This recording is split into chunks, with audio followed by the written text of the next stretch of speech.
Imagine Jesus sentado com os seus discípulos lá no Monte das Oliveiras, quando eles foram até Jesus para saber sobre os sinais do fim dos tempos.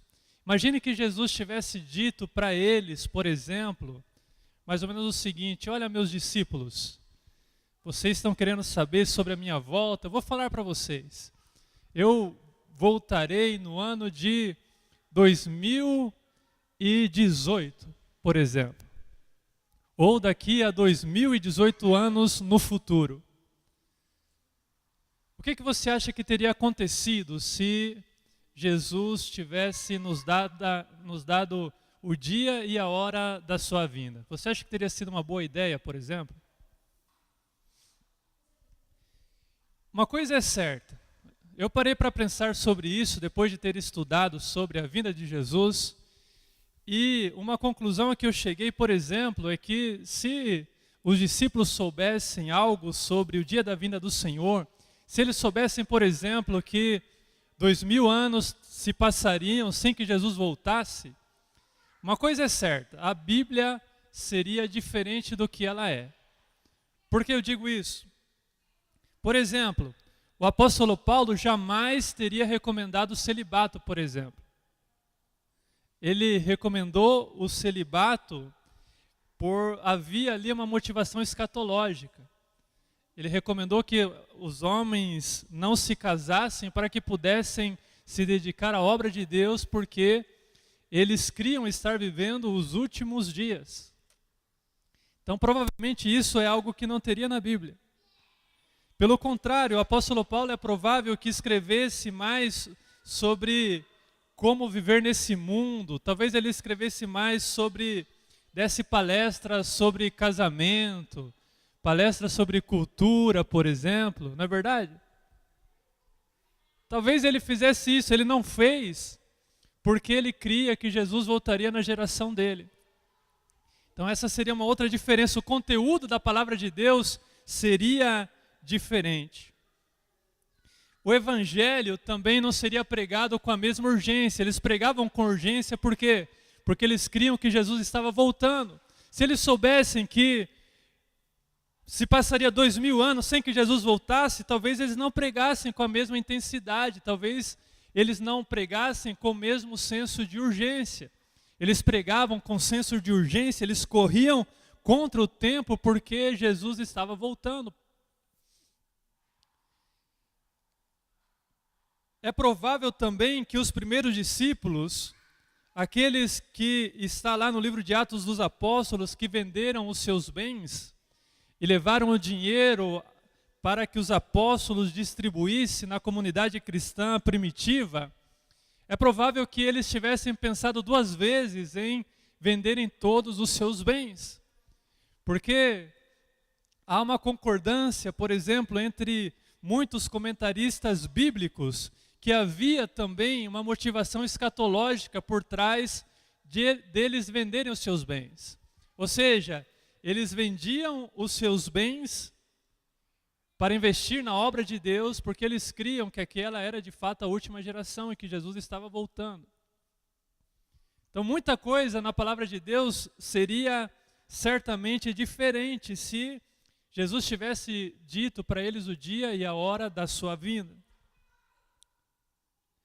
Não fosse essa urgência com relação à vinda de Cristo, o Novo Testamento certamente seria mais parecido com o Velho Testamento. Haveria, por exemplo,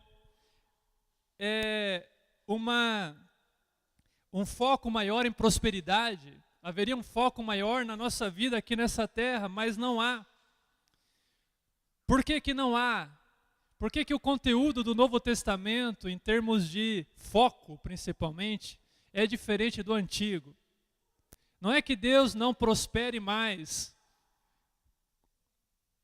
como acontecia no Antigo Testamento, que Jesus prometia bênçãos materiais. Não é que Deus não nos prometa mais bênçãos materiais. O que mudou, na verdade, não foram as promessas. O que mudou no Novo Testamento foi o foco. Porque no Novo Testamento há um foco muito maior, já que Jesus está voltando, existe um foco muito maior na nossa vida eterna, na nossa vida futura. Então, para você entender o Novo Testamento, você precisa analisá-la com esse foco, desse contexto da vinda de Cristo Jesus, ou da expectativa da vinda de Cristo Jesus. Por trás dos ensinamentos de Cristo Jesus, você também encontra motivação escatológica. Se antes nós buscávamos tesouros aqui na terra, se antes havia toda uma série de promessas para nós de bênção, de prosperidade material aqui na terra, no Novo Testamento nós vemos que a situação muda e Jesus começa a nos dizer assim: olha, não acumulem para vocês tesouros na terra, mas antes acumulem para vocês tesouro nos céus, onde o ladrão não rouba, onde a traça não corrói. Por que que Jesus disse isso? Por que que Jesus nos recomenda, olha, não se preocupem em acumular tesouros aqui, antes acumulem tesouro nos céus? Por que que esse mesmo ensino você não encontra no Antigo Testamento? É o mesmo Deus. Você não encontra porque agora no Novo Testamento existe essa expectativa pela vinda breve de Cristo Jesus. E como Jesus está voltando, então nós não devemos nos preocupar com a nossa vida aqui, com acumular tesouros aqui, porque tudo isso está passando. Faz bem a pessoa que busca acumular tesouros no céu. Por quê? Porque afinal de contas Jesus está voltando. E é importante que nós estejamos preparados para a vinda do Senhor, para receber a nossa recompensa a partir de agora. O nosso foco, o foco que você encontra no Novo Testamento é uma busca pela recompensa celestial. E isso então só é assim por conta da expectativa da vinda de Cristo Jesus. Se a igreja primitiva soubesse que demoraria mais de 2000 anos para Jesus voltar, talvez o foco das Escrituras teria sido diferente. Talvez o foco das Escrituras seria um pouco mais perto com o tipo de pregação que você ouve nas igrejas em geral nos dias atuais. Não é verdade? Haveria, como eu disse aqui já, um foco maior na nossa vida aqui, em como viver aqui, em como se comportar aqui nesse mundo, em como prosperar aqui, enfim. Em como vencer na vida, em como ser uma pessoa melhor, em como ter um casamento melhor. Mas o foco nas Escrituras é diferente, especialmente no Novo Testamento, por conta da expectativa da vinda de Cristo Jesus. Por que então que esse é um ensino do Novo Testamento e não do Velho? É porque Jesus, desde quando ele começou a pregar, a mensagem de Jesus era: arrependei-vos, porque o reino de Deus está próximo. E quando ele pregava a proximidade do reino de Deus, também tinha um cunho escatológico.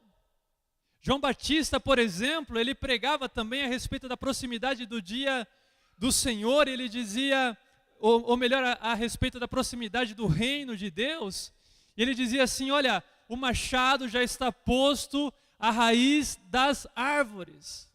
Então deem frutos que mostre arrependimento, do contrário vocês serão cortados e lançados no fogo.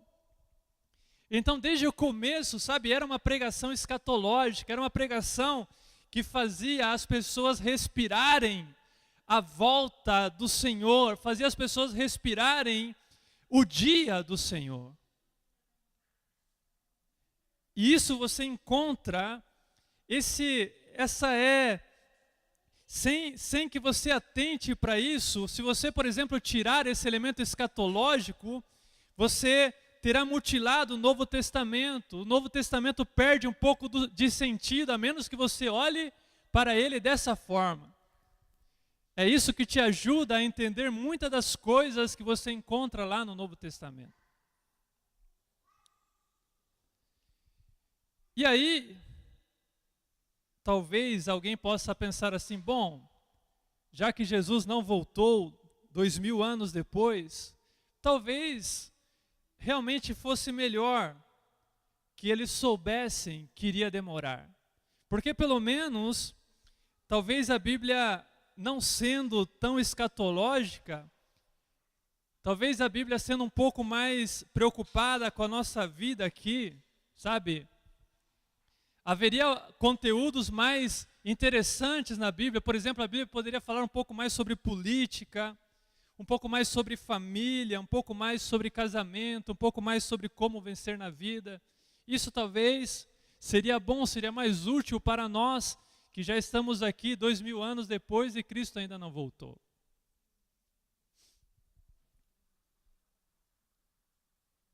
Mas a verdade é que, como diz a palavra de Deus, ainda que para alguns talvez tivesse sido uma boa ideia que Jesus tivesse dado o dia e a hora, a verdade é que, como nós lemos aqui nessa noite, ninguém sabe o dia e a hora. Deus não revelou para profeta nenhum, para servo nenhum, e pasmem, Ele não revelou nem mesmo para o seu próprio Filho. E eu não conheço nas Escrituras nenhum outro segredo além desse que Deus guarde de Cristo, que o Pai guarde do Filho. O que mostra para nós o grau de importância desse segredo. O que mostra para nós que, de certo, Deus deve ter algum plano em que as coisas sejam assim. Esse fator surpresa, então, certamente faz parte do plano de Deus com relação ao fim dos tempos. E não apenas faz parte, como também é um elemento importante do plano dele, dentro da sabedoria dele. Ele entendeu que era melhor que fosse assim, era melhor que nós não soubéssemos o dia nem a hora de sua vinda. Então essa imprevisibilidade do dia do Senhor deve ser, e com certeza é fundamental, no contexto do fim do mundo, no contexto da escatologia da Bíblia Sagrada. E o mais perto, e aí quando você pergunta, mas por quê, né? Por que é tão importante que seja assim? O mais perto que a Bíblia chega de nos dar uma explicação sobre o porquê Deus guardou o segredo, nós encontramos aqui, no texto que lemos também no começo da mensagem, sobre, conhecida como a parábola do ladrão. É o mais perto que a Bíblia chega de explicar o porquê Deus guardou sigilo. E Jesus diz mais ou menos o seguinte nessa passagem. Ele diz, entendam isto. Se o dono da casa soubesse a que hora da noite o ladrão viria, ele ficaria de guarda e não deixaria que a sua casa fosse arrombada. Assim também vocês precisam estar preparados, porque o Filho do Homem virá numa hora em que vocês menos esperam. Isso é o que disse Jesus. Isso nos ajuda a entender um pouco melhor o porquê do sigilo. Traduzindo um pouco o que Jesus diz através dessa parábola, ele disse mais ou menos o seguinte, olha, vocês não sabem o dia e a hora, porque se vocês soubessem o dia e a hora, vocês estariam preparados apenas naquele dia e naquela hora. Agora, como você não sabe o dia e a hora, então você precisa estar preparado o tempo todo. Por quê? Porque ele pode vir então a qualquer momento. É mais ou menos isso que Jesus quer dizer com a parábola do ladrão. Ele diz, se o dono da casa soubesse a que hora o ladrão viria, ele certamente estaria preparado, não seria pego de surpresa pela chegada do ladrão. Agora, qual que é o problema disso? O problema é que quando você sabe a hora que o ladrão vai chegar, você não precisa se preparar o tempo todo. Não, você faz o quê? Você só se prepara para a hora da chegada do ladrão. Não é assim? É muito útil você saber que o ladrão está indo na sua casa. Você já deve ter assistido aquele filme Esqueceram de Mim, né? Que até uma criança, quando sabe que a sua casa vai ser assaltada, consegue se preparar para a chegada do ladrão. Agora, o duro é quando você não sabe quando o ladrão vai chegar.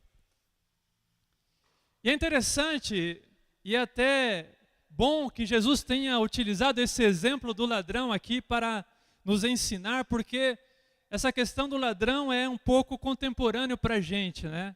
Nós que vivemos tempos de violência crescente, de número de assaltos aumentando. Para nós, então, é um exemplo até relevante e contemporâneo, porque mostra como nós temos nos preparado para a chegada do ladrão. E todos nós nos preparamos de alguma forma para a chegada do ladrão, porque ele pode chegar também a qualquer momento. Você pode sair, por exemplo, lá fora, seu carro não estar mais lá, você pode chegar na sua residência e ela ter sido arrombada. Então o que nós fazemos? Nós nos preparamos para o ladrão. Nós construímos muros e grades, contratamos o guarda da rua, por exemplo, segurança armada, colocamos câmeras de vídeo por toda parte, pagamos seguro para o carro, seguro para casa, enfim, adotamos todas as medidas possíveis que nos proteja contra a chegada do ladrão. Não é assim? Ou seja, nós estamos muito bem preparados para a chegada de um ladrão que pode muito bem nunca chegar, mas estamos muito pouco preparados para a chegada de Cristo, que certamente virá. Então até esse exemplo do ladrão pesa contra nós. A gente está mais preparado para o ladrão do que para Cristo. A gente tem a nossa vida mais preparada para a chegada do ladrão do que para a chegada de Cristo Jesus. Isso não pode ser assim. Nós protegemos os nossos bens, mas não protegemos a nossa alma. E qual que é o valor de um sem o outro? A gente é muito materialista, muito preocupado com as nossas posses, mas pouco preocupado com o nosso destino eterno. Muito menos preocupado com o galardão que vamos receber lá ou com acumular tesouros no céu. Quem que se preocupa em acumular tesouros no céu, como disse Jesus?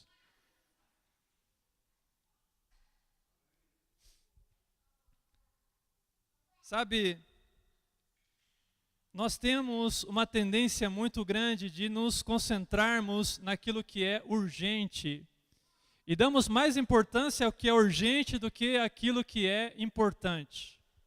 Não é assim? Nós estamos o tempo todo correndo atrás daquilo que é urgente, e porque corremos atrás daquilo que é urgente para nós, nós deixamos de lado aquilo que é importante. E Deus conhece o coração do homem, Ele sabe que nós deixamos para cuidar das coisas importantes na última hora. Ou às vezes até quando já é tarde demais. O motivo de Deus não falar o dia e a hora da sua vinda é porque Ele nos conhece. Ele conhece o que há dentro do nosso coração. Ele sabe que a gente deixa as coisas para fazer na última hora, a gente deixa para estudar para a prova no último dia. Então o que ele faz? Já que a gente se preocupa tanto com o que é urgente, ele fala assim: olha, meu filho, eu posso vir a qualquer hora. E quando ele diz isso, a vinda de Cristo se torna não apenas importante para nós, a partir de agora se tornou também urgente. E porque é urgente, então, tem que se tornar para nós uma prioridade. Se nós formos espertos, se nós formos inteligentes. É burrice quando você não dá atenção à volta do Senhor, porque afinal de contas Ele pode voltar a qualquer momento. A verdade é essa. E nós temos os nossos motivos para não estarmos tão preocupados com a volta de Cristo. E a gente tem aprendido, ou tem procurado, que eu chamo de muletas, que nos ajudam a adiar para nós a volta de Cristo. Que tipo de muletas nós usamos? Nós dizemos assim, olha, ainda faltam acontecer muitos sinais. E a gente estudou aqui os sinais e viu que os sinais são bem relativos. Então não é o tipo de coisa que você pode se agarrar para garantir que Cristo não pode voltar hoje. Ou tem pessoas mais céticas que dizem assim, olha, ele não voltou até hoje, então não vai voltar. Ou as chances de ele voltar são remotas. Ou também, olha, já se passaram 2000 anos, se ele não voltou até agora, qual que é a chance de ele voltar na minha geração? Se ele não voltou durante 2000 anos, qual é a chance de ele voltar amanhã? Sabe, as pessoas ficam apostando com a sua vida, brincando na loteria e jogando com aquilo que é sério. Agora, a verdade é que mesmo que Cristo não volte hoje, mesmo que Ele não volte amanhã, mesmo que Ele não volte o mês que vem, mesmo que Ele não volte nos próximos 10 anos, mesmo que Ele não volte nos próximos 100 anos, a verdade é que, de um jeito ou de outro, o dia do Senhor chega para nós na nossa geração. Porque quando o juízo não chega com a vinda de Cristo, ele chega com a morte. E não tem muita diferença, em algum sentido, entre a morte e a vinda de Cristo, entre a morte e o dia do Senhor. Porque as Escrituras dizem assim, o homem está destinado a morrer uma só vez, devendo, depois disso, enfrentar o juízo. Você percebe? O que vem depois da morte? O juízo. E o juízo tem tudo a ver com o dia do Senhor, tem tudo a ver com a vinda de Cristo Jesus. Então, você morreu e na sequência vem o quê? Ato contínuo, vem o dia do Senhor, vem o juízo. Então, de uma forma ou de outra, entenda isso, Cristo virá para você na sua geração. Ou você vai vê-lo subir nos ares, ou você vai descansar como Daniel para se encontrar com ele naquele dia. De qualquer forma, depois que você morrer, o que vem depois é o juízo, o que vem depois é a vinda de Cristo para você. E se você morrer na fé, se você morrer como servo do Senhor, disse o apóstolo Paulo, e aqueles que morreram em Cristo ressuscitarão primeiro. E nós nos juntaremos a Ele, nos encontraremos com Jesus nos ares. É o que diz a palavra de Deus. Então, existem dois caminhos para o juízo e a morte é um deles. Quem morre não escapa do dia do Senhor. Na verdade, quem morre pega um atalho. Amém? Tal como o dia do Senhor, a morte também é imprevisível. Tal como o dia do Senhor, a morte também vem para nós como ladrão. Você não sabe quando a morte chega. Tudo que nós falamos aqui que vale para a chegada do dia do Senhor, vale também para a morte. Você está vivo hoje, você não sabe se você vai estar vivo amanhã. Ah, eu sou jovem, as chances de eu morrer são pequenas. Mas não é o tipo de coisa com o qual você possa brincar. Não é o tipo de coisa, sabe, que você possa esperar para amanhã. Amanhã pode ser tarde demais, o Senhor te dá uma chance hoje, aproveite a chance que Ele te dá hoje. Conserte a sua vida hoje. Não deixe para amanhã, porque você é jovem, porque Jesus não vai voltar, porque você não vai morrer, enfim. Não, esquece isso. Preocupe-se com o agora. Como está a sua vida agora? Essa que é a grande questão. Esse é o motivo do segredo. É por isso que a gente não sabe nem o dia da vinda do Senhor, nem o dia da nossa morte. É para que a gente viva sempre preparados, tanto para um quanto para o outro. E o tipo de preparo é o mesmo. O tipo de preparo de vida é o mesmo. Você tem que estar com a sua vida em dia na presença do Senhor. Você tem que andar, sabe, em santidade com Deus, porque a Bíblia diz que sem santidade ninguém verá a Deus.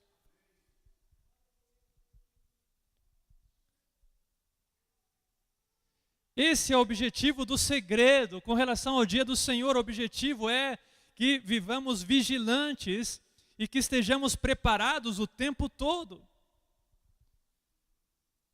Porque é que o Senhor Jesus não nos contou o dia nem a hora? Primeiro porque Ele não sabe, ou não sabia, não sei se de lá para cá Ele já sabe.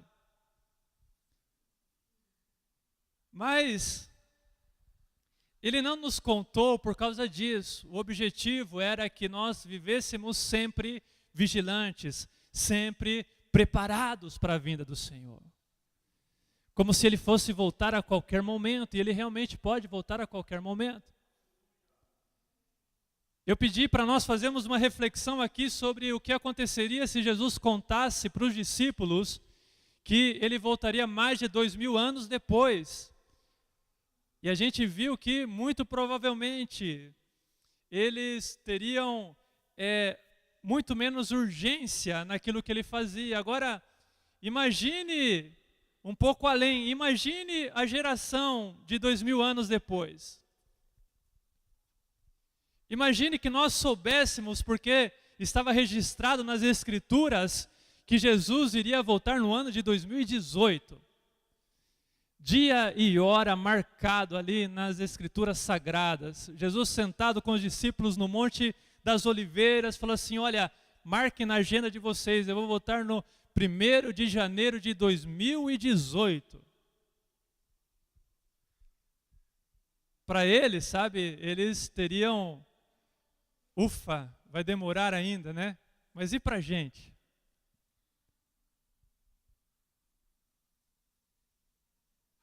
O dia 1º de março de 2018, qual seria a nossa reação, vendo que está chegando o dia do Senhor?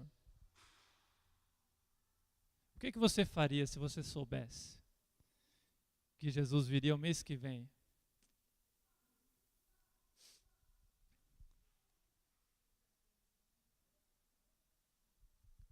O que você faria?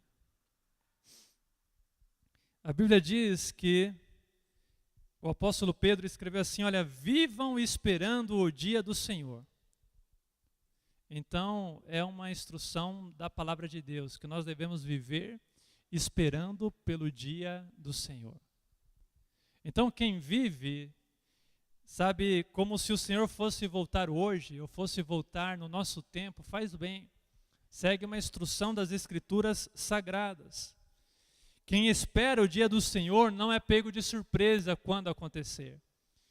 De surpresa são pegos aqueles que não estão esperando. Se você está esperando Ele todo dia, então quando Ele vier não vai ser surpresa para você. Não é assim? Então, se você soubesse que Jesus fosse voltar hoje, ou que Ele fosse voltar semana que vem, por exemplo, o que você faria? Quer saber como o Senhor espera que você viva? Comece a pensar o que você faria se você soubesse que Ele voltaria essa semana ou semana que vem. Ele espera que você viva dessa forma. Ele espera que você faça essas coisas.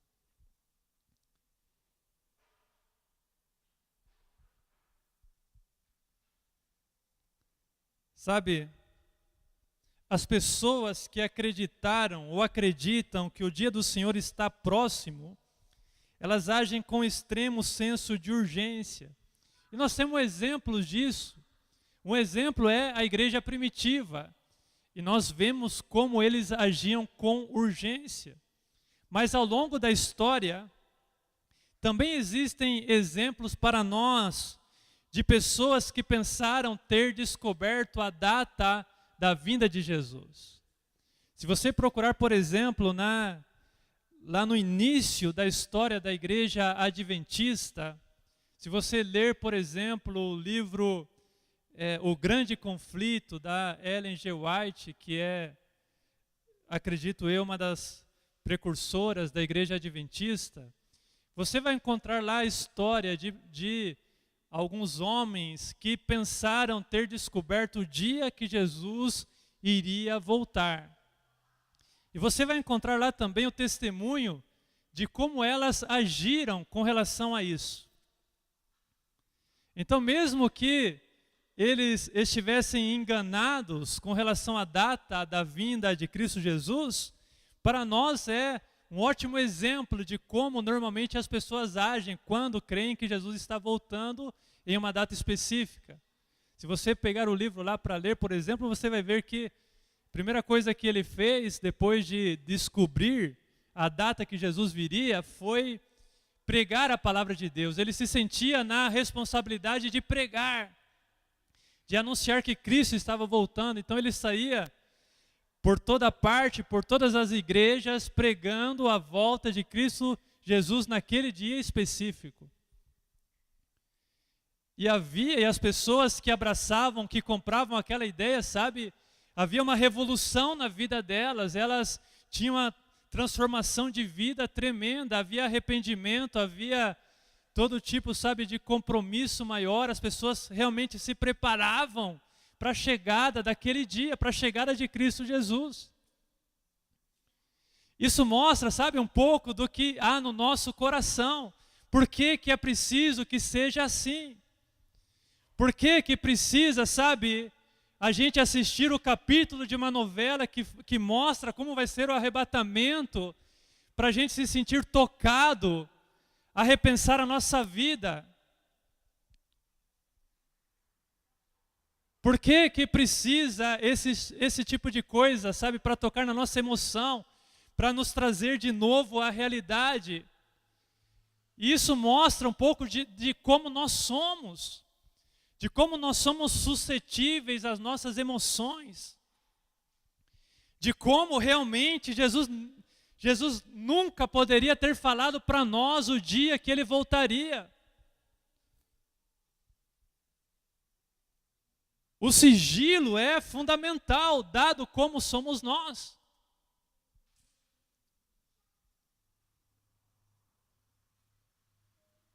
Sabe, o Senhor, Ele espera que nós realmente vivamos como se Ele fosse voltar agora.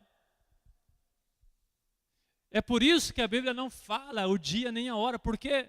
Porque Ele deseja que nós vivamos em ardente expectativa com relação à sua vinda. O Maranata tem que resumir o que somos, sabe? Maranata era uma oração da igreja primitiva que significa: ora vem, Senhor, Senhor Jesus. Nós temos que ter uma vida de expectativa pela vinda de Cristo Jesus. Nós temos que esperá-lo, temos que aguardá-lo, temos que trabalhar como se não houvesse amanhã. Temos que priorizar o reino de Deus, como diz a palavra: busquem em primeiro lugar o reino de Deus. Busquem a vinda do reino de Deus. Na oração do Pai Nosso, Jesus nos ensina a orar também pela vinda: venha a nós o teu reino. E essa é uma oração escatológica, essa é uma oração pela manifestação do reino de Deus. Então, até pela oração do pão de cada dia, o Senhor nos instrui a orar pela vinda de Cristo Jesus. Até no partir do pão, tem que estar presente, sabe, o reino de Deus, que está presente aqui, mas que vai se manifestar por completo no dia da vinda do Senhor.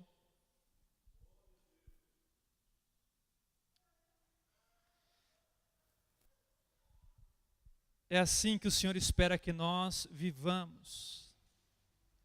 Sempre que a Bíblia fala sobre o Senhor vir como um ladrão, ela nos exorta à vigilância e ao preparo. Jesus disse assim: mas se você não estiver atento, virei como um ladrão e você não saberá a hora em que virei contra você. E ele diz mais, ele diz assim também: eis que venho como ladrão. Feliz aquele que permanece vigilante e conserva consigo as suas vestes, para que na vinda do Senhor não seja encontrado nu, diz a palavra de Deus. Então o objetivo de tudo isso, o objetivo de tanto segredo é que para que as pessoas mais inteligentes, aquelas que são como as virgens prudentes, possam agir da forma adequada, porque para as insensatas não tem jeito. Para a insensata, mesmo que Jesus diga o dia e a hora, talvez não resolva. Talvez ela diga, como está registrado também nas Escrituras Sagradas, comamos e bebamos porque amanhã morreremos. O insensato é assim. O insensato não entra na cabeça dele o risco que ele corre, ele só quer saber do agora. Amanhã a gente vai morrer, então hoje vamos curtir, vamos aproveitar, vamos fazer farra, vamos pular carnaval como se não houvesse amanhã. Para o insensato não tem jeito, mas o objetivo de Deus são os prudentes. O objetivo de Deus são as pessoas sábias, as pessoas inteligentes. E se você tiver um mínimo de inteligência, um mínimo de sabedoria, você vai levar a sério o que Jesus diz e vai andar vigilante o tempo todo, vai andar preparado o tempo todo, vai andar com as suas lamparinas acesas, vai andar com seus talentos dando frutos.